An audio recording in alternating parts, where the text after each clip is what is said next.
All right, guys, it's almost 1 o'clock.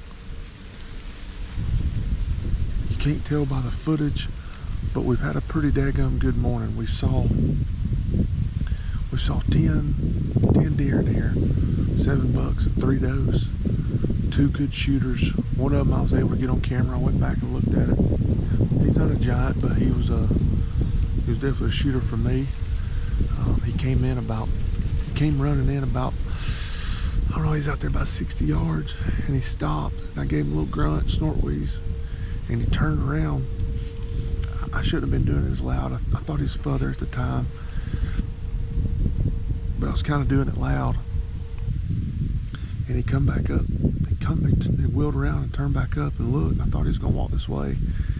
And I'm sure he looked right up here at me because I was blowing it so loud. And he turned and went the other way. But I don't know. We got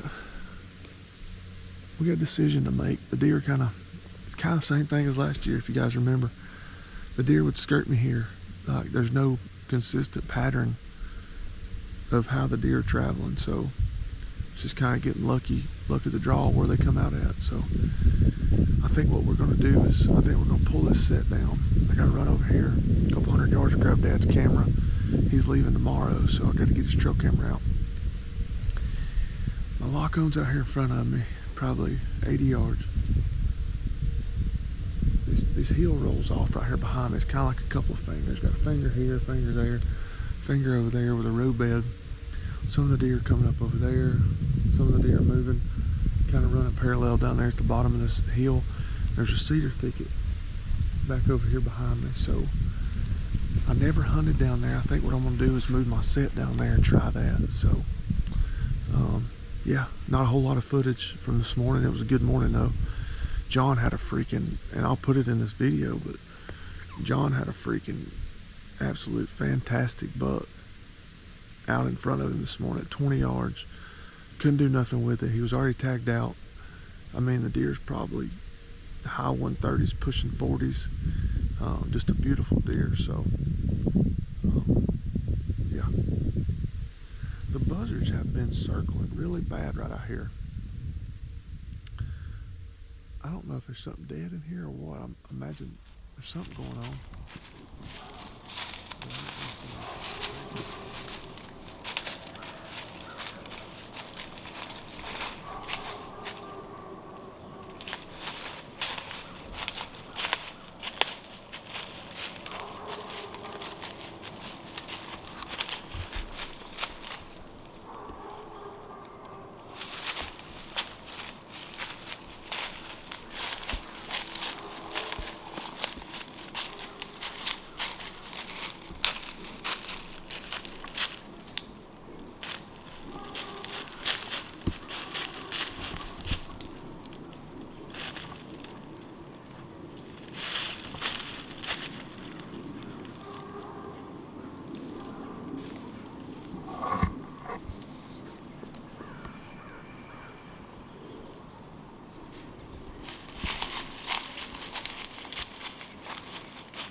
Well, guys,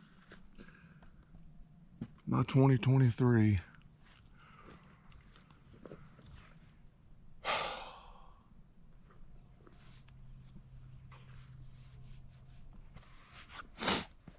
my 2023 Illinois deer hunt is officially over.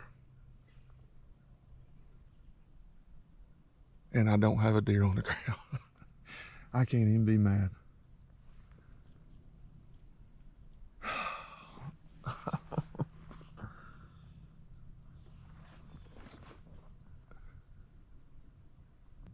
What a year. You can't make this stuff up, guys. You cannot make this stuff up.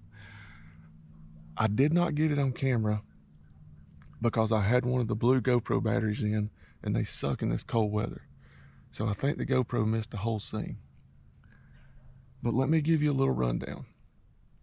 I came in here yesterday and I hunted up there where I've been hunting all year, whatever. I watched this buck down here come across right here. He's got a scrape line. I thought, well, I'm gonna move down here. And I absolutely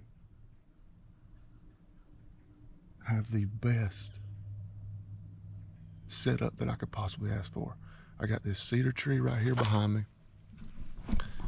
I'll show you. I got this cedar tree here behind me. I mean, I couldn't ask for better. So I'm sitting here this morning. Small buck comes in behind me, gets on top of that ridge right there. I throw up the binoculars and I thought I saw another deer. What ended up being the buck I saw yesterday. I've had him on camera a couple of times. So he turns and he goes like he's going up there to the top of the hill, and I thought, dang, I'm in the wrong spot. Then he turns, and I don't know if this camera's gonna have it, but he turns and he comes right across this ridge, right to this scrape line. When he gets behind this big tree right here, he's up there at the hill. He's probably 35 yards. When he gets up there, I pull my bow back as soon as he goes behind that tree. When he goes behind that tree, he sniffs around. He turns and he starts coming down this way. Well, by then it feels like I've held the bow back 10 minutes, but it's probably only a minute. So my camera arm is just like you see it here. It's just like this. And I have my bow. So what I did, instead of paying attention, I didn't pay attention to the camera arm. When I leaned down into this tree with my knees like this, and the deer was standing to the right side of that big oak, and I had it buried on him. I mean, freaking buried on him. And I went to let it go, and I guess the screen of my camera got caught between the bow and the string. Well, it shot the arrow into that tree. It broke it in half. The end of it's down there. It knocked my camera lens off the front, broke my screen, and de-stringed my bow. So I don't know what to say, guys. All I can say is if you're self-filming's hard. So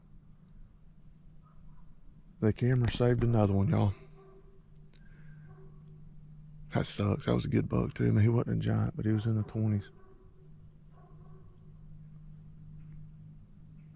Oh man, how did that's so frustrating. Now I've got to get my camera fixed. Probably cost a couple $100, $500. I got to take my bow to the shop. The string came off of it, and all I have is maybe some half-assed footage. I would say the footage probably cut off about the time the camera broke. So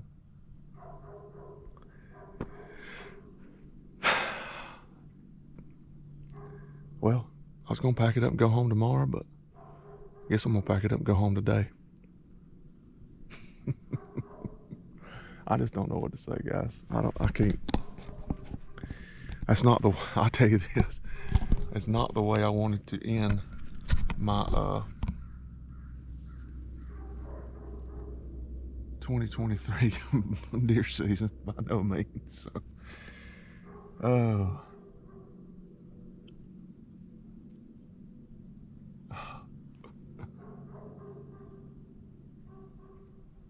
I have no camera. I have no bow.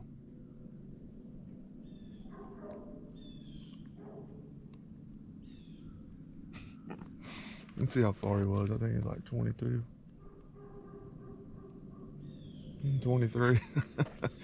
He was dead. He was so dead. Oh, to top it all off, walking in here this morning, had dog poop on my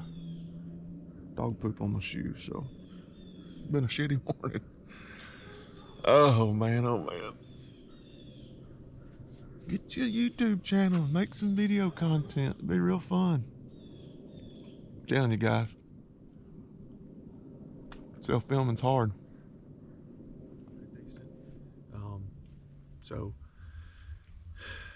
you know, guys, I was analyzing yesterday on the way back from. I had to run up about an hour north of here and pick up something and come back. And as I was coming back, I was thinking, you know, I still didn't know what kind of words to put into what happened with my bow and my camera. But you know, the camera's replaceable. I'm videoing on the camera now. The screen's replaceable. I can put the string back on the bow. All that's replaceable. I'm just glad something didn't happen physically to me. But most of all, I'm just blessed, man, to be out here. I get to come out here and enjoy this woods and come do this. There's a lot of guys that can't do it. You know, they can't get out here and hunt like they'd like to. And I'm just fortunate that I can come out here and just do this, just see this, and I'm so thankful for everything. So, you know, I could have easily hung my head and I could have been mad and I could have been like, I ain't never filming again. I'm done with this crap. But it was my fault. You know, the camera, I didn't think about the camera. It's just lessons learned. And that's what we're doing every day, guys. We're learning lessons. And I couldn't be more happy with myself on this hunt because I got up in here, I grinded, I hunted hard, I patterned deer, watched what they did, and I made moves on them. And then, you know, coming down to the 8th inning, I turned that 8th inning into a ball game. Well, I just happened to strike out when the opportunity was right there. I mean, it was set on a golden tee at 23 yards. So, you know, things just come up in our life, and that kind of stuff happens. But I ain't down about it. I'm excited. I've kind of really got back in here this year and started grinding on hunting and focusing and watching deer move, and why are deer walking this ridge, or why are they skirting this edge, and looking at contour lines and figuring out what deer are doing and making a move on them, even if it's 40 and 60, 80 yards at a time. You know, that's been a very helpful with the saddle game for me, is just taking those sticks down, moving my set, and keep moving in on deer and figuring out what they're doing. So I'm excited for that. I'm looking forward to getting back home. I got a couple good deer showing up on camera. They ain't much been in the daytime, but opportunity there. Our rut's about to hit in Georgia in the next couple of weeks, so I'm excited to be there in the northern part of Georgia. So I'm excited to be there, guys. A lot of footage coming out after this. Some other boys gonna be traveling out of state. Our rut's gonna hit North Georgia soon. Guys, just do us a favor, hit that like and subscribe button, follow along with us. If you like what we're doing here, don't forget to go over to Talk About It Outdoors podcast and check out everything we're doing there. A lot more detail on some of the stuff that we do. We can only make these videos so long because people don't watch them, so we have to keep them short and sweet. But I think we're gonna pack it up. When I say pack it up, grab my backpack and go. Got to go pull some trail cameras, get out of here, head her back to Georgia, boys. So again, hit that like and subscribe. We'll see y'all back in Georgia here in a couple of weeks.